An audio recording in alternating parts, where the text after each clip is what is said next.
đua yo cha yo chú lo luôn liền đâu sao giờ một ta liền à vâng cô chân trẻ bông ta đây à tôi là yo cha cái lúc vào là chuyện bông là theo đua cô lo ý dạ cô luôn vào là bông là theo chỉ bảo cho bố muốn nâng tôi giờ gì bên nào liền sợ cha yo một sao chỉ theo đua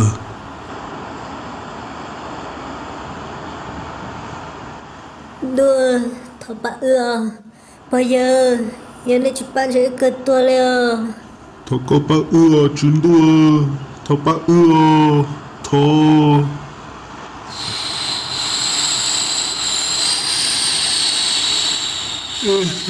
chuyến đua thọ ba cái chụp ba những cái thua liền thọ ba Cú mà li ba nè, ta chỉ cú cho mà ilu ba thì i tung chế lo tổ nè sư, nè mà chỉ phải nè nè, yo tung chế lo yo lu ba. hả có ý sĩ phải nào lo đó là sai lúc vào chỉ tao tung chế sai tung chế chỉ tao lúc vào ta nói chỉ ao vào liền cho con một khăn nọ theo lui chế mới sao theo ngọn gông một tàu chế là sao chuyến đua cô tháo sai tung chế thế con mơ tung chế cho cô muốn chế nọ ta sao phải chẳng tao một giờ chế vô lúc vào phải dùng trái mình chỉ là thằng to tông chế là thì lý một giờ họ kể ra một giờ chế bao rồi tam bộ này chế dùng máy vô lúc vào chứ chuyến tu nếu sai tung chế là chế cũng mà sai lúc vào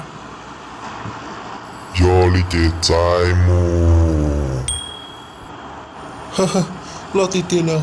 nằm mơ ít nô là ta nó chỉ tao nó đã chiều plá rồi chơi plá cơ đi ở trong đó đó chuyến tu trong nó chế như yêu chỉ to là Cú cho ba tàu li nó là sư, chế thế tàu lo nhon đờ nè.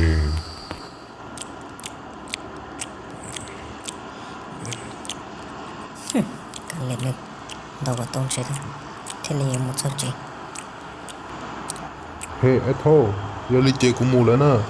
có mà bỏ bàn tông chế ở trên nền đâu có tông chế có mà là cá lò chuyến chỉ đua la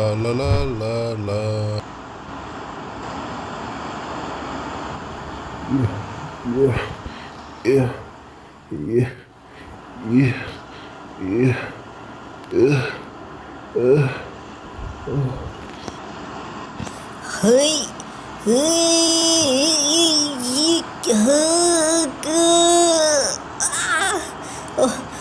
đi đâu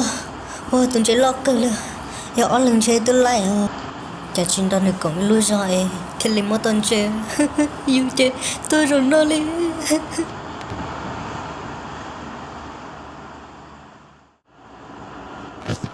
cô lúc này chỉ là sau lên nó thì tiền lên lo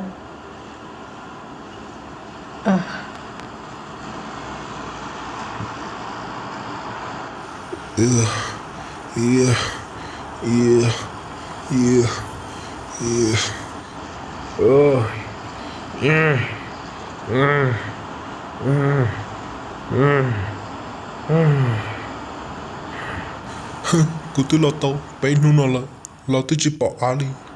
chuyến đua cái nhau có thừa đó cả là bác của ý rồi gì à Cú tàu bỏ nè cho nhé,